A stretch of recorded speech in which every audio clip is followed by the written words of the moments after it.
Til ofatlari. Tilning 20 ofati. 15-ofat. G'iybat. G'iybat haqida fikrlar ko'p.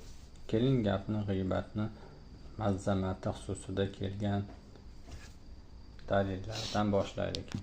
Alloh subhanahu va taolo o'zining kitobida g'iybatning yomon ish ekani dalillab, g'iybatchini o'limtik go'shtini yeyuvchilarga o'xshatdi.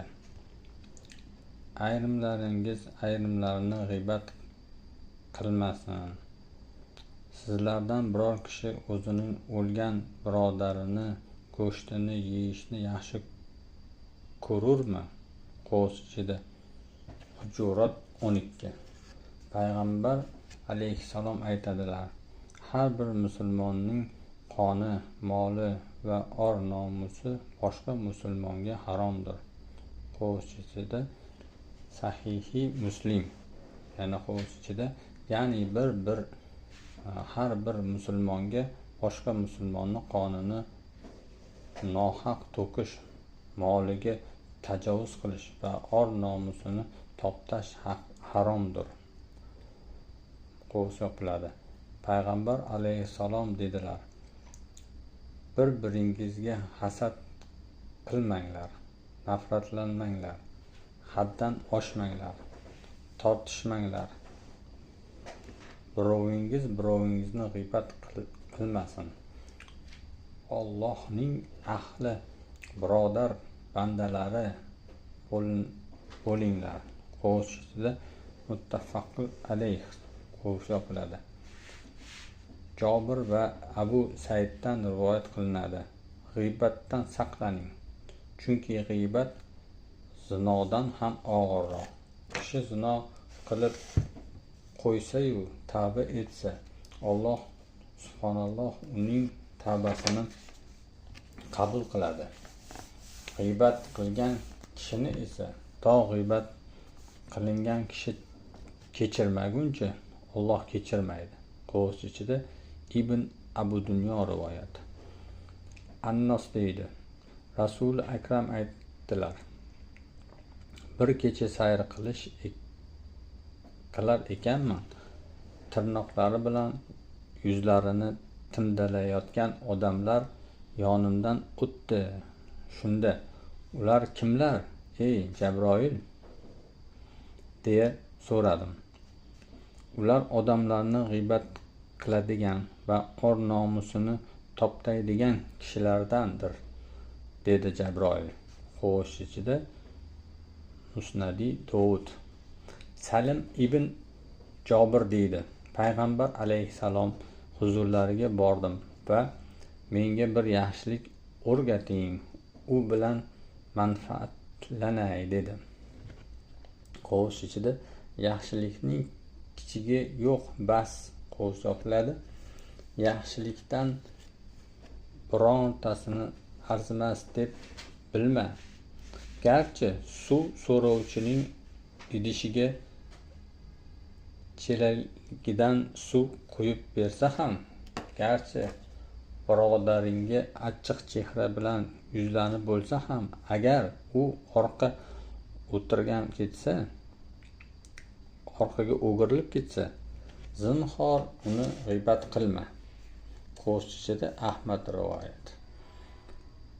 Barro dedi: Rasuli Akram bizga shunday xitob qildilarki, hatto xitoblarni uyiga o'tirgan ayollar ham eshittirdilar.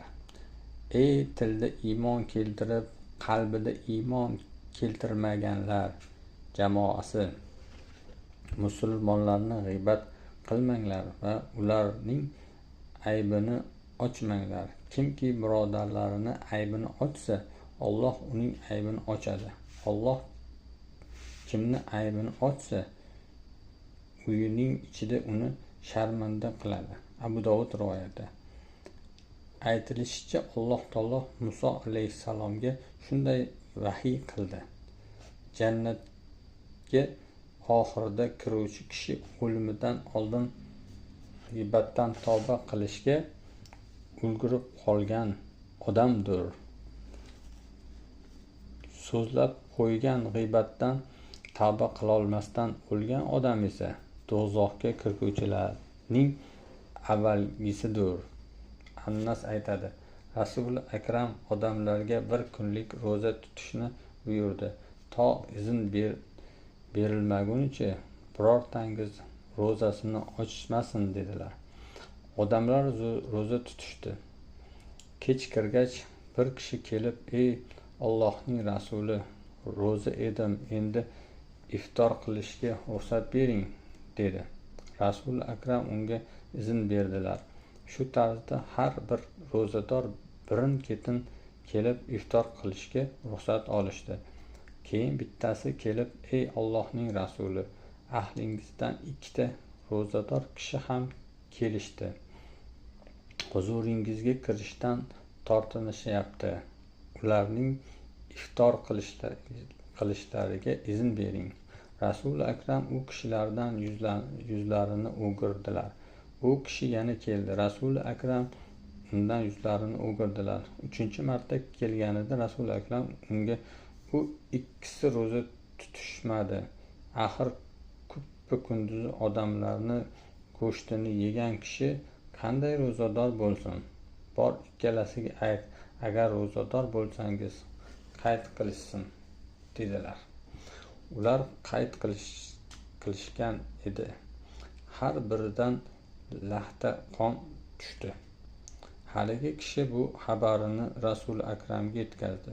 Shunda Rasululloh sallallohu alayhi vasallam jonim izmida bo'lgan zotga qasamki, agar qayta qilgan narsalarini qorinlarida qolganda olov ularni yeb tugatgan bo'lardi.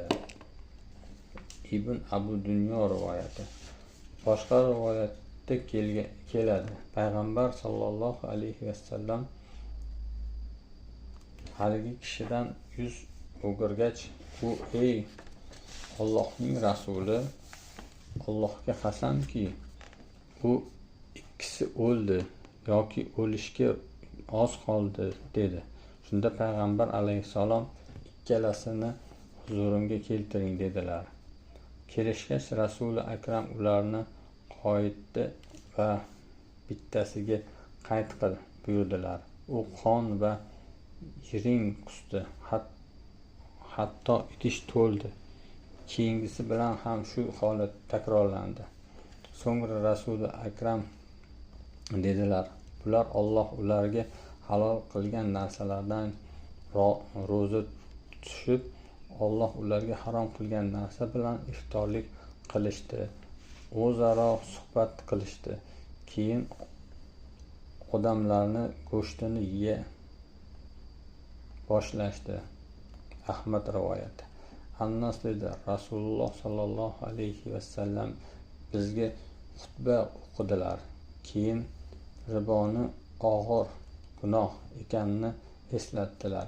Kishiga ribodan bir dirham yetishini 36 zoniya bilan zino qilishdan yetadigan gunohlar ham og'irroqdir. Ribodan ham og'irrog'i musulmonlarning obro'sini to'kishdir. Ibn Abu Dunyo rivoyati. Jobir deydi, Rasululloh bilan ketayotgan edik. Ikkita qabr yoniga borib dedilar, bu qabr egalari azoblanmoqda, ammo juda katta bir sabab tufayli emas. Biri odamlarni g'iybat qiladi, yana biri sidikdan ehtiyot bo'lmasdi. Keyin bitta yoki ikkita ho'l xurmo shoxini so'radilar. So'ngra ularni sindirib har birini qabr yaqiniga siqib qo'yishdi buyurdilar va toki bu navdalar ho'l ekan, ushbu qabr egalarining azobi yengil bo'ladi. Ibn Abu Dunyo rivoyati. Payg'ambar alayhissalom Moizni zino qilgani uchun toshbo'ron qildilar. Shunda bir kishi boshqasiga itdek o'ldirdir-ya, dedi. Keyin payg'ambar alayhissalom eshak jasadi yonida o'tayotib ularga, siz ikkalangiz mana shundan ham badbo'yroqsiz dedilar. Ey Rasululloh, biz eshak jasadidan ham badbo'ymizmi? Deyishdi ular. Birodarlaringizga nisbatan siz ikkovingiz aytgan gaplar mana shu sassiq jasaddan ham badbo'y dedilar. Rasululloh sollallohu alayhi vasallam. Abu Dovud rivoyati. Alloh rozi bo'lsin. Sahobalar bir-birlariga ochiq chehra bilan ro'baro bo'lishar. Biri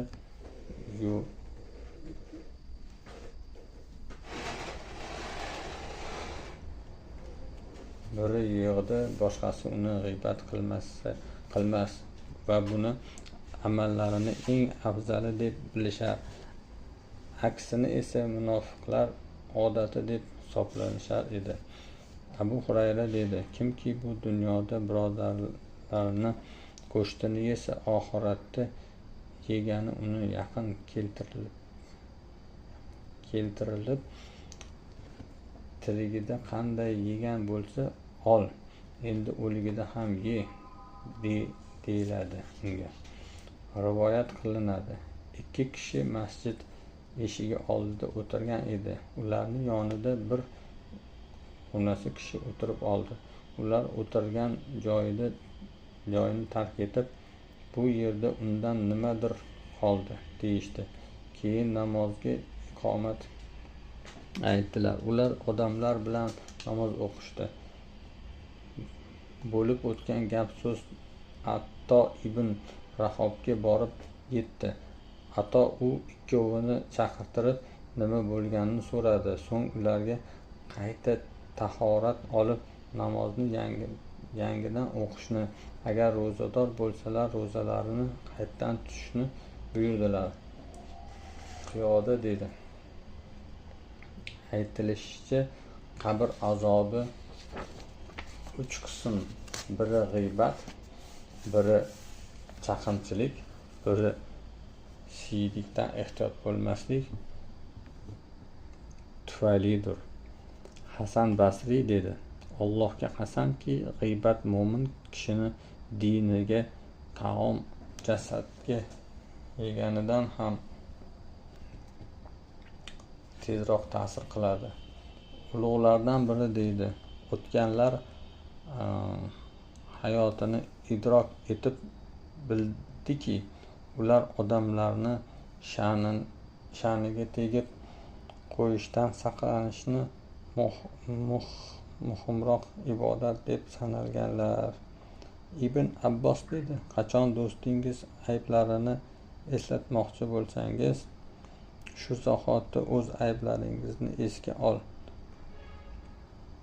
Abu Hurayra dedi, birodarlaringizni ko'zga tushgan zararini ko'rasiz-u, joningizni tutashayotgan olovni ko'rmaysiz. Hasan Basriy dedi, ey odam farzandi, toki o'zingda bor ayb bilan odamlarni g'iybat qilmaguningcha va shu yo'l bilan o'zingni ixlos qilmaguningcha iymon haqiqatiga yetolmaysan. Qachonki shunday yo'l tutsang, o'zing bilan o'zing jiddiy band bo'lasan. Bandalarning Allohga eng suyuklisi mana shu kishidir. Molik ibn Dinor deydi, Iso alayhissalom javohir bilan birga it jasadi yonida o'tdilar. Bu it jasadi bunchalik badbo'y dedi. Uning tishlari bunchalik oppoq dedi Iso alayhissalom. Umar raziyallohu anhu dedi, Alloh taoloning zikrini mahkam tuting, chunki u shifodir. Odamlarni gapirishdan saqlaning, chunki u darddir. Alloh taolo o'zining toatiga chiroyli tavfiq ato etishini so'raymiz.